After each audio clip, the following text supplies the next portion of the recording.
It's time now for perspective. Over the course of 2 weeks, starting on the 19th of September, some 100,000 Armenians fled the enclave of Nagorno-Karabakh in an exodus prompted by Azerbaijan's invasion of the contested region, which had been governed by ethnic Armenians for some 3 decades. To discuss the fallout of that takeover, I'm joined on set now by Richard Giragosian, who's the founding director of the Regional Studies Centre, an independent think tank based in Yerevan. Thank you so much for coming on to France 24 today to speak to us. Thank you. Now, what happened in September, it was a stark reminder, wasn't it, of just how volatile this conflict is?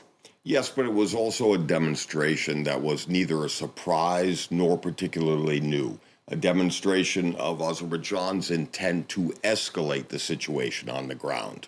What we see, however, is a very painful and rather distressing validation of the use of force by Azerbaijan. And there is a dangerous precedent even beyond the loss of Nagorno-Karabakh. And that is, this was very much a military victory of authoritarian power over struggling democracy. So you say this was a show that military force works. Do you feel that Armenia was abandoned by the international community? Well, to a degree, yes, but I would also argue realistically, given Russia's egregious invasion of Ukraine, there was a justifiable distraction.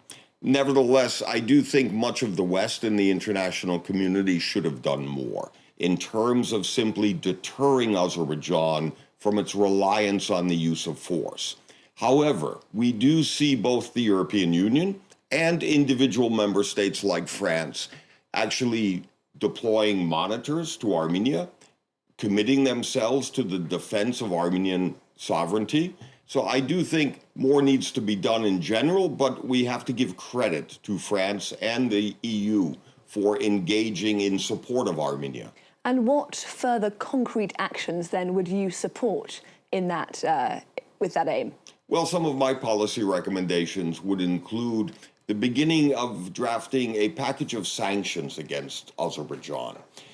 Azerbaijan, in many ways, is a Shakespearean autocracy, father to son power for over a quarter of a century. So a sanctions package targeting the corruption and oligarchs within Azerbaijan would be a demonstration to deter from military force. Because I say this as Azerbaijan only continues to pressure Armenia. Azerbaijani armed forces, military troops, to this day remain within Armenian territory. This is both egregious and unacceptable. Beyond sanctions, we do see a very irresponsible gas deal between the European Union and Azerbaijan, which is a swap agreement between Russia and Azerbaijan. What we see here is a gas agreement that is little more than the re-export of Russian gas through Azerbaijan.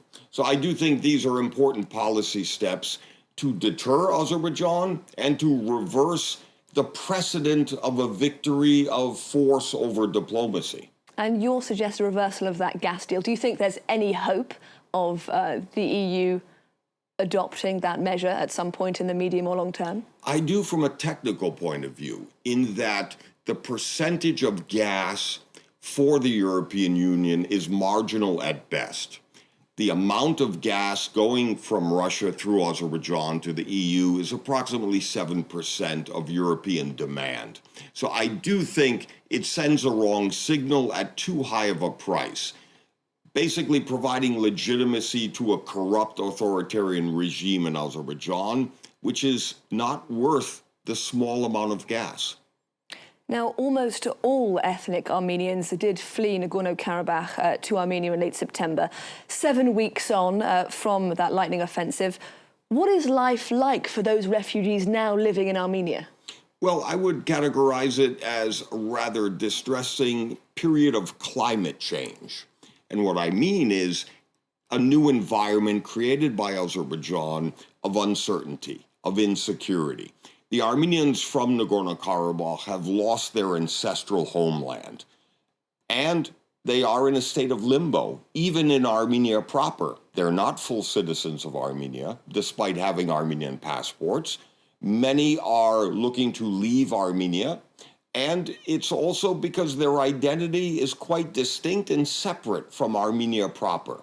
It's also a challenge for the Armenian government to deal with a humanitarian catastrophe, if you will, especially as the threat from Azerbaijan only continues. So you call this a humanitarian catastrophe. Was Yerevan at all prepared for this eventuality before September? Well, fortunately, to a degree, yes, in terms of Armenia's capacity based on earlier integration of Armenians from Syria years ago, and an influx from Russia of Armenians, but also Russians fleeing Russia because of Putin's war against Ukraine. This gave the Armenian government some capacity to manage.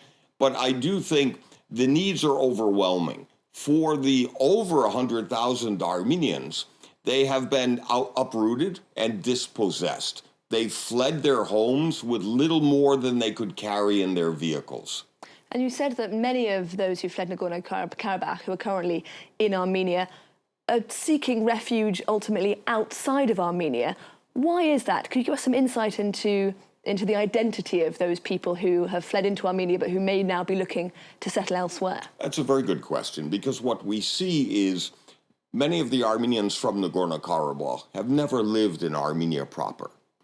Their identity, their own linguistic dialect, if you will, their own position is from Nagorno-Karabakh itself, a mountainous, very separate region. For Armenia, just like I moved from the United States to Armenia over 15 years ago, they're as much of a foreigner as I was when I first moved. So it is somewhat natural that many of these Armenians are looking to go to Russia, but also to the European Union, and not necessarily stay in Armenia. The only thing they share in Armenia is religion and language. Culture and identity is quite different. Sorry, I didn't mean to interrupt you there. Last week, Azerbaijan paraded its army through Nagorno-Karabakh. How were images of that parade received in Armenia? Well, in many ways, Armenia and the population are in a state of shock. It's numb to the constant and consistent threat of repeated and renewed hostilities from Azerbaijan. What we see as well, perception is as important as reality. And the Azerbaijani bluff and bluster of this military demonstration of might, backed by both Turkey and Israel, by the way, is also demonstrating that Azerbaijan continues to be the only threat to regional security and stability. And do you think there is a credible risk of Azerbaijan launching yet another attack on Armenians, on Armenia? Because your question pertains to the risk of attack, I would say definitely yes. Rather than the risk of renewed war, there is a credible and present danger of a limited, localized series of military campaigns by Azerbaijan for domestic political purposes. The Azerbaijani government needs a conflict, given its lack of legitimacy, and we do expect more local attacks to continue against southern Armenia. I'd like to talk for a moment about the United Nations. A UN mission arrived in Nagorno-Karabakh on the 1st of October to assess the humanitarian situation on the ground. It was widely criticised for arriving too late, essentially, once all the ethnic Armenians had left Nagorno-Karabakh. How did you feel about that delayed visit? Well, even as a moderate analyst myself, I was embarrassed and disgusted, simply because the arrival of the UN mission was not only decades late, as the first and only time the UN engaged with the population of Nagorno-Karabakh, but it was also arriving only after the forced expulsion of the Armenian population. My second frustration was the composition of this UN mission. It was dominated by local Azerbaijani staff and UN officials in Azerbaijan, rather than a joint mission from UN personnel in either New York, Geneva, or from Armenia itself. Richard Giragosian, I'm afraid we're going to have to leave it there. Richard Giragosian, founding director of the Regional Studies Centre, which is an independent think tank in Yerevan. Thank you very much for speaking to us on France 24 today. Thank you.